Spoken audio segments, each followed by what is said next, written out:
के स्टार्ट में हमें एक सेलेस्टियल दिखाया जाता है और इनको आसमानी एलियंस भी कहा जाता था और इनका नाम एरिशियम था, जिसने सबसे पहले सन को बनाया और फिर यूनिवर्स को बनाया, जहाँ से लाइट शुरू हुई और हमारी अर्थ ग्रो कर गई। लेकिन तभी डीप स्पेस से कुछ अजीब किस्म के डिवियंस निकल कर आए, जिन्हें अजीब क्रिएचर्स भी कहा जाता था, जो अर्थ पर आकर इंसानों और जानवरों को खाकर अपना पेट भरा करते थे। इस मूवी में हमें सबसे पहले 7000 साल पहले का सीन दिखाया जाता है। यहाँ पर हम कुछ प्राचीन लोगों को देखते हैं जो मछलियाँ पकड़ रहे थे। तभी उन पर वही अजीब किस्म का क्रिएचर पानी से निकलकर अटैक कर देता है। वो डेविड इंसानों का शिकार किया करते थे। अब वो उस आदमी को खाकर उस बच्चे की तरफ बढ़ता है। तभी वहाँ पर एक इटर्नल अर्थ पर आ जाता है, जिसको एरिशियम ने अर्थ पर भेजा था ताकि वो अर्थ पर जाकर लोगों को इन डेविएंट से बचा सके। क्रिस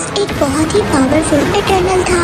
वो अपनी आंखों से लेजर लाइट निकालकर इन अजीब क्रिएचर्स को मार सकता था और साथ ही वो हवा में भी उड़ सकता था। अभी क्रिस वहाँ पर जब एक क्रिएचर को मारता है, तभी वहाँ पर और भी बहुत सारे क्रिएचर्स आ जाते हैं। फिर वहाँ अर्थ पर सभी इटर्नल्स आ जाते हैं और वो सभी उन अजीब क्रिएचर्स को मार देते हैं। अब इंसान वहाँ पर इटर्नल्स को देखकर डरने लगे थे। तभी वहाँ पर एक इटर्नल सभी इंसानों के माइंड को कंट्रोल कर लेता है। इसका नाम ड्रॉइक होता है। इसके पास ये एबिलिटी थी कि ये इंसानों के माइंड को कंट्रोल कर सकता था और अपनी तरह से मैनेज कर सकता था। और फिर इटर्नल्स इंसानों से दोस्ती का हाथ बढ़ाते हैं। इसके बाद वो अर्थ पर ही इंसानों के साथ रहने लगे थे। अब इटर्नल्स इंसानों के साथ रहने लगे थे और इनकी टेक्नोलॉजी को भी आगे बढ़ाने में मदद कर रहे थे। वो लोग आपस में भी बहुत ज्यादा लड़ा करते थे, मगर ड्रॉइक कभी कभी उनके माइंड को कंट्रोल कर उनको लड़ने से रोक लेता था। मगर सभी इटर्नल्स की लीडर अजैक उसको ऐसा करने से रोक लेती है, क्योंकि सेलेस्टियल्स के लीडर ने इन सब को इंसानों को बचाने और उनकी आबादी को आगे बढ़ाने के लिए भेजा था और इसके अलावा किसी और चीज में शामिल होने के लिए मना किया था। लेकिन ड्रॉइक उसकी बातों को नहीं मानता। अब जैक ड्रॉइक की बातें सुनकर ये बोलती है कि आज से तुम सब इटर्नल्स आजाद हो। वो उनसे कहती है कि तुम्हें जहाँ जाना है तुम जा सकते हो और तुम अपनी मर्जी के मुताबिक जिंदगी गुजार सकते हो। अब सब लोग ही इस शहर को छोड़ देते हैं। इसके बाद हमें प्रेजेंट का सीन दिखाया जाता है, जहाँ पर इटर्नल्स को इस दुनिया में आए हुए 7000 साल हो चुके थे, मगर अभी भी किसी इटर्नल की एज ज्यादा नहीं हुई थी। तभी हम एक इटर्नल सर्सी को देखते हैं, जो बच्चों को स्कूल में पढ़ाया करती थी। उसके लेट होने की वजह से उसका फ्रेंड उन सब बच्चों को संभाल रहा था। तभी वहाँ पर सर्सी आ जाती है। वो अपने फ्रेंड से शुक्रिया बोलती है कि उसने इतनी देर तक बच्चों को मैनेज किया। अब जैसे ही सर्सी का फ्रेंड यहाँ से चला जाता है, उसके जाने के बाद वहाँ पर अर्थक्वेक आ जाता है। तभी वहाँ पर बना हुआ एक स्टैचू सर्सी के एक स्टूडेंट के ऊपर गिरने वाला था, मगर सर्सी अपनी पावर से उस स्टैचू को रेत में बदल देती है, क्योंकि सर्सी के पास ये एबिलिटी थी। वो किसी भी मेटल की चीज को सैंड में बदल सकती थी। अब रात को सर्सी अपने फ्रेंड के साथ एक क्लब में जाती है। वहाँ पर हम एक और इटर्नल स्प्राइट को देखते हैं, जिसके पास ये एबिलिटी थी। वो किसी के भी रूप में आसानी से आ सकती थी, लेकिन स्प्राइट की बॉडी को जो भी टच करता था, उसकी बॉडी से लाइट्स निकलने लगती थी, जिसकी वजह से स्प्राइट 7000 साल तक सिंगल ही थी। हम देखते हैं कि क्लब में सर्सी अपने फ्रेंड का बर्थडे सेलिब्रेट कर रही थी। सर्सी के फ्रेंड को उसके बारे में कुछ बातें मालूम थी, जैसे कि सर्सी एक जादूगर है और उसकी उम्र बहुत ज्यादा है। अब वो लोग रास्ते में बातें करते जा रहे थे, तभी वहाँ पर एक क्रिएचर आ जाता है और वो सर्सी के फ्रेंड पर अटैक करने लगता है। तभी सर्सी अपनी पावर से उस क्रिएचर के पाँव को जमीन में फ्रीज कर देती है। सर्सी का फ्रेंड उससे पूछता है कि मुझे बताओ ये क्या है। सर्सी उसे बताती है कि ये क्रिएचर्स हैं। उसका फ्रेंड सर्सी को बताता है कि ये क्रिएचर्स 2000 साल पहले खत्म हो गए थे, फिर ये कहाँ से बच गया। अब वो क्रिएचर अपने आप को सन से छुड़ाकर वहाँ से भाग जाता है। फिर सर्सी और स्प्राइट उस क्रिएचर का पीछा करने लगते हैं। सर्सी का फ्रेंड भी सर्सी की तरह जंप करने की कोशिश करता है, लेकिन उससे ऐसा नहीं हो पाता। अब सर्सी उस क्रिएचर को डिस्ट्रैक्ट करने की कोशिश करती है, लेकिन वो क्रिएचर डिस्ट्रैक्ट नहीं होता और वो स्प्राइट पर अटैक कर देता है। तभी वहाँ पर एक क्रिस आकर उस क्रिएचर को इंजर्ड कर देता है, लेकिन वो देखते हैं कि वो क्रिएचर खुद को हील करने की एबिलिटी रखता था और ऐसी पावर्स इटर्नल के लीडर एजेक के ही पास थी। इक्रिस वापस से उस क्रिएचर पर अटैक करता है, लेकिन वो क्रिएचर वहाँ से भाग जाता है। अब यहाँ पर हमें ये भी पता चलता है कि इक्रिस ने सर्सी से 5000 साल पहले शादी की थी और फिर 2000 साल पहले इक्रिस सर्सी को छोड़कर चला भी गया था। सर्सी अपने फ्रेंड से ये कहती है कि अब मुझे जाना होगा, मेरी कुछ लोगों को हेल्प की जरूरत है, लेकिन उसका फ्रेंड उसको कहता है कि अगर तुम कोई सुपर हीरो हो तो अर्थ पर इतनी ज्यादा प्रॉब्लम्स आई, उस वक्त तुम कहाँ थे? सर्सी उसको कहती है कि हमें अर्थ पर सिर्फ क्रिएचर्स को मारने के लिए भेजा गया है और हमें कोई और काम करने की इजाजत नहीं दी गई थी सिवाय इस आबादी को बढ़ाने और अर्थ पर लोगों की टेक्नोलॉजी को इंक्रीज करने में। तीनों एजेक से मिलने जाते हैं ताकि वो जाकर अपने लीडर को बता सके कि क्रिएचर्स दोबारा से अर्थ पर आ गए हैं और इस बार वो बहुत ज्यादा पावरफुल हैं। और जब वो एजेक के पास पहुंचते हैं तो उनको पता चलता है कि एजेक मर चुकी है और ये अर्थ पर पहली बार हुआ था कि किसी इटर्नल की डेथ हुई थी। वो लोग समझ आते हैं कि एजेक को उसी क्रिएचर ने मारा है जिसने पहले भी उन लोगों पर अटैक किया था और उस क्रिएचर ने एजेक को मारकर उसकी सारी पावर्स ले ली हैं। हम देखते हैं कि एजेक के गले से एक पावरफुल स्टोन निकलता है और वो स्टोन सर्सी की बॉडी के अंदर चला जाता है, यानी कि एजेक ने मरने के बाद सर्सी को इटर्नल्स का लीडर चुना था। अब सर्सी एरिजियम से बातें कर सकती थी। अब ये लोग अपनी टीम को इकट्ठा करने का फैसला करते हैं ताकि वो एक बार फिर से सभी इटर्नल्स मिलकर उन क्रिएचर्स को मार सके। अब वो सबसे पहले किंगो के पास जाते हैं। किंगो के पास ये एबिलिटी थी कि वो अपनी फिंगर से छोटी छोटी आग की गोलियों को निकाल सकता था। अब किंगो एक सुपरस्टार बन चुका था और उसने बहुत ज्यादा मूवीज भी की थी। अब वो किंगो को अपने साथ आने का कहते हैं। वो कहता है कि मुझे बहुत ज्यादा काम है और मैंने बहुत ज्यादा मूवीज को साइन भी किया है। जब किंगो अपने लीडर का सुनता है कि वो मर चुकी है तो किंगो ये सुनकर बहुत ज्यादा उदास हो जाता है और फिर वो अपने मैनेजर के कहने पर जाने के लिए तैयार हो जाता है। अब वो लोग किंगो के प्राइवेट प्लेन से ऑस्ट्रेलिया जाते हैं जहाँ पर उनके 2 और इटर्नल्स रहते थे। अब वो लोग जब वहाँ पर पहुँचते हैं तो देखते हैं कि एक बहुत बड़ा क्रिएचर मरा हुआ है। किंगो का मैनेजर उसको कहता है कि ये क्रिएचर्स तो बहुत खूबसूरत हुआ करते थे। किंगो अपने मैनेजर को कहता है कि क्या तुम्हारा दिमाग खराब है? ये बदबूदार सड़ा हुआ क्रिएचर तुम्हें किस एंगल से खूबसूरत लगता है? अब वो यहाँ पर अपने एक और मेंबर से मिलते हैं जिसका नाम गिलगमेश था। वो उनसे पूछता है कि क्या तुम मेरा केक ट्राई करोगे? जब ये लोग इसको एजेक के मरने की खबर सुनाते हैं तो ये बहुत ज्यादा उदास हो जाता है और इसके हाथ से बना हुआ केक भी गिर जाता है। फिर वो लोग अपनी एक और मेंबर ठीना के पास जाते हैं जो एक दरख्त के नीचे बैठी कुछ ड्राइंग कर रही थी।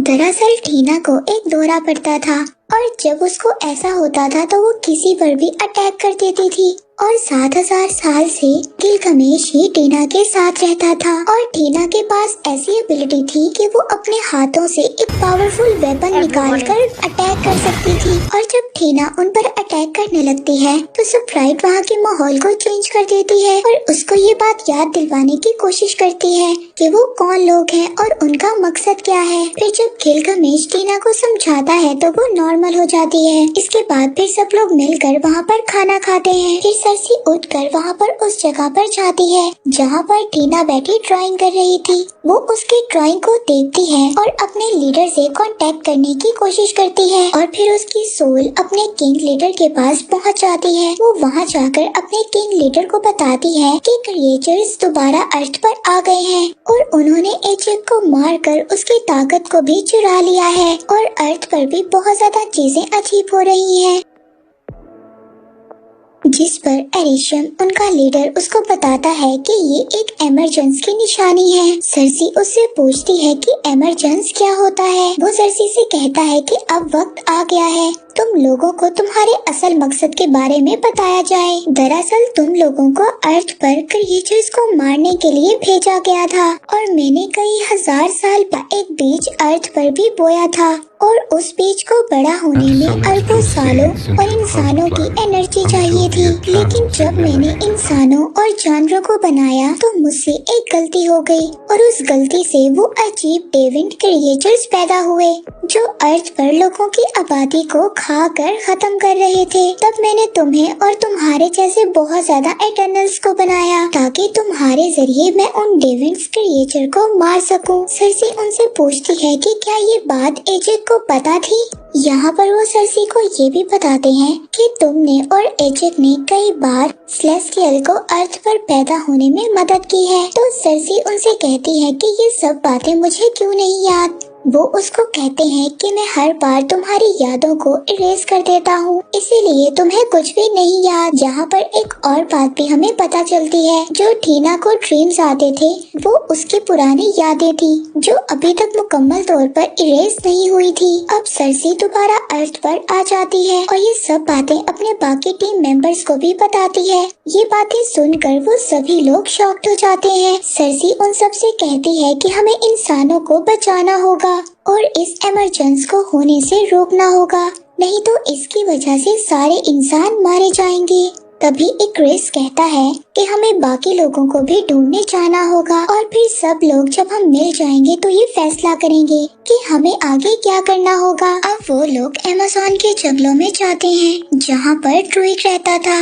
अब वो जाकर ड्रूइग को सारी बातें बताते हैं, मगर ड्रूइग उनके साथ जाने के लिए तैयार नहीं था। अब वहाँ पर बहुत सारे क्रिएचर्स उन पर अटैक कर देते हैं। वहाँ पर किंगो अपनी एबिलिटी से अपनी फिंगर से फायर करता है। स्प्राइट किंगो के मैनेजर को बचाने की कोशिश करती है। अभी क्रिस वहाँ पर एक क्रिएचर से मुकाबला करता है। तभी वो क्रिएचर एक क्रिस को नीचे गिरा देता है और उसकी पावर्स लेने की कोशिश करता है, लेकिन वहाँ पर तभी गिलगमेश आ जाता है और अपने हाथों से एक जोरदार पंच मारता है। गिलगमेश के पास ये एबिलिटी थी कि वो अपने हाथों को एक बहुत ही मजबूत हथौड़े के तौर पर इस्तेमाल कर सकता था। जब सर्सी पर एक क्रिएचर अटैक करने की कोशिश करता है तभी सर्सी उस क्रिएचर को एक ट्रे में बदल देती है। दूसरी तरफ ये क्रिएचर जब टीना पर अटैक करते हैं तो गिलगमेश आकर टीना को बचा लेता है, लेकिन वो क्रिएचर्स का लीडर गिलगमेश को मारकर उसकी पावर्स को अपने अंदर ट्रांसफर कर लेता है। जैसे ही वो गिलगमेश की पावर्स को अपने अंदर ट्रांसफर करता है वो इंसानों की तरह बॉडी शेप में आ जाता है और वो उस एमरजेंस को भी समझ जाता है। इसके बाद गिलगमेश मर जाता है। वो जाते हुए टीना को ये बात कहता है कि मुझे याद रखना। इसके बाद सर्सी और एक्रिस अपने एक और मेंबर फेस्टोस के पास जाते हैं। फेस्टोस उनको कहता है कि मैं अपनी फैमिली के साथ रहता हूँ और मैं तुम्हारे साथ नहीं आ सकता, लेकिन फिर वो जल्द ही मान जाता है और उनके साथ जाने के लिए तैयार हो जाता है। अब सभी इटर्नल्स मिलकर इराक जाते हैं। वहाँ पर 7000 साल से उनकी स्पेसशिप जमीन के अंदर थी। जब वो लोग अपनी स्पेसशिप के अंदर जाते हैं तो वहाँ पर मक्कारी पहले से ही मौजूद थी। मक्कारी उनकी वो मेंबर थी जो बोल नहीं सकती थी, लेकिन बिजली से ज्यादा तेज दौड़ सकती थी। फिर फेस्टोस वहाँ पर एक ऐसी टेक्नोलॉजी बनाता है जो सभी इटर्नल्स अपनी पावर्स को यूज कर उस इमरजेंसी को रोक सके। वो उनको कहता है कि अगर क्रिएचर्स हमारी पावर्स को यूज कर सकते हैं तो हम भी सभी अपनी पावर्स को इकट्ठे इस्तेमाल कर सकते हैं। फेस्टोस के पास ये एबिलिटी थी। वो एक बहुत ही सहीन इंजीनियर था जिसने इंसानों की टेक्नोलॉजी को आगे बढ़ाने में मदद की थी।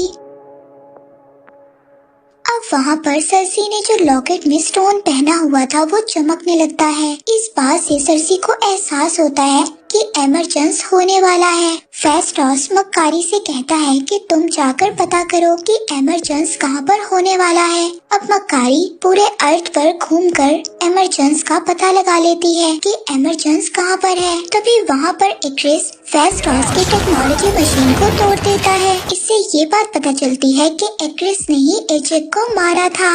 एजेक भी यही चाहती थी कि ये एमरजेंस रुक जाए, क्योंकि वो भी इंसानों को पसंद करने लगी थी। इक्रिस ने इसीलिए एजेक को भी मार दिया था। जब एजेक ने इक्रिस को ये बात बताई थी कि एमरजेंस होने वाला है और हमें सभी इटर्नल्स को इकट्ठा करके उनको बताना होगा, तब इक्रिस ने एजेक को उन क्रिएचर्स के आगे फेंक दिया था। उन क्रिएचर्स ने एजेक को मारकर उसकी पावर्स को ले लिया था। जब एजेक मर गई थी तो इक्रिस दोबारा से उसको उसके घर में छोड़ देता है। इक्रिस से जब ये लोग वजह पूछते हैं तो वो उनको बताता है कि मेरी जिंदगी दी हुई एरिशम की है और अगर तुम लोगों को भी मुझे मारना पड़ा तो मैं तुम्हें मार दूंगा।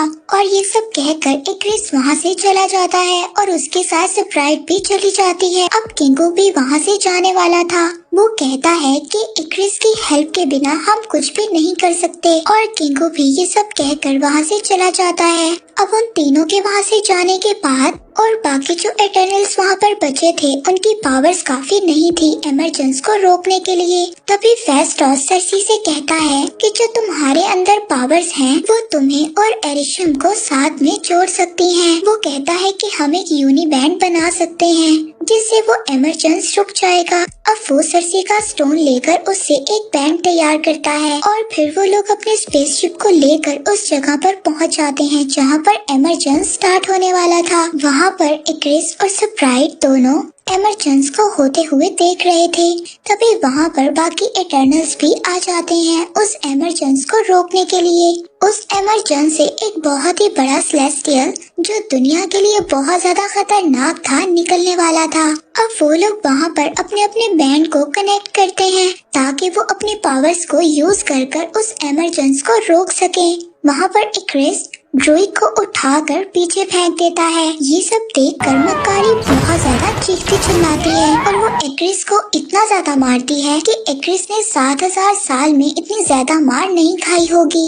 वहाँ पर सर्सी फेस्टोस से कहती है कि मैं इस एमरजेंस को अकेले रोकने की कोशिश करती हूँ। फेस्टोस कहता है ठीक है, तुम इसे रोकने की कोशिश करो, हम इक्रिस को रोकने की कोशिश करते हैं। अब बाकी के इटर्नल्स इक्रिस के साथ मुकाबला करते हैं। अब वहाँ पर क्रिएचर्स का लीडर भी आ जाता है। मक्कारी उसके इर्द गिर्द एक बहुत ही बड़ा सर्कल बना देती है, लेकिन वो मक्कारी को पकड़ लेता है और उसकी पावर्स लेने की कोशिश करता है। तभी फेस्टोस उस पर अटैक करता है जिससे वो क्रिएचर मक्कारी को दूर फेंक देता है और खुद पहाड़ों के अंदर एक गुफा में जाकर गिर जाता है। फिर फेस्टोस इक्रिस को अपनी टेक्नोलॉजी से बांध देता है। दूसरी तरफ सर्सी जब एमरजेंस को रोक रही होती है, वहाँ पर स्प्राइट आकर एक चाकू से उस पर स्टैब कर देती है और कहती है कि मुझे इंसानों की जान नहीं बचानी।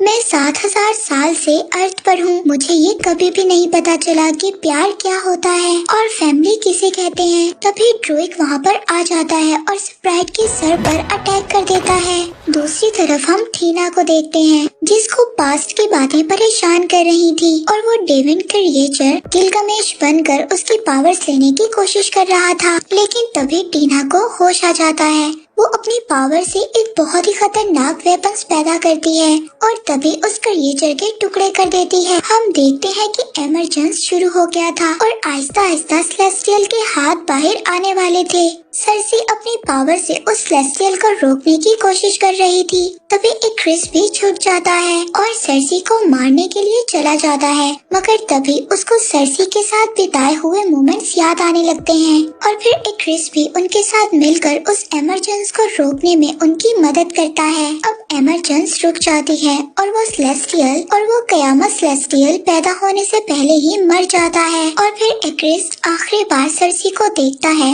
और खुद को सूरज में ले जाकर गुम कर देता है। दूसरी तरफ मक्कारी जब ड्रोइक को देखती है तो वो बहुत ज्यादा खुश होती है और उसको गले लगा लेती है। दूसरी तरफ सर्सी सरप्राइज से कहती है कि अभी भी सेलेस्टियल्स की पावर मेरे अंदर मौजूद है। अगर तुम चाहो तो मैं तुम्हें ठीक कर सकती हूँ, लेकिन फिर तुम इंसान बन जाओगी और एक दिन मर जाओगी। जिस पर सरप्राइज कहती है कि हाँ मैं तैयार हूँ। इसके बाद वो लोग फेस्टॉस के घर डिनर करने जाते हैं और अब सरप्राइज स्कूल में एडमिशन ले लेती है। इसके बाद सर्सी अपने फ्रेंड से मिलती है। वो उसको कहता है कि मैं तुम्हें कब से बताना चाह रहा हूँ, मैं इस अर्थ का नहीं हूँ। तभी आसमान पर एक पोर्टल ओपन होता है। एरिशम सर्सी के साथ साथ बाकी इटर्नल्स को अपने पास वापस बुला लेते हैं और कहते हैं कि तुमने इंसानों को बचाने के लिए सेलेस्टियल का कत्ल किया है, लेकिन अभी मैं तुम्हें माफ कर रहा हूँ और अब मैं चाह रहा हूँ जब मैं वापस आऊँगा तब मैं अपना फैसला सुनाऊंगा कि तुम लोगों के साथ क्या करना है। और इसी के साथ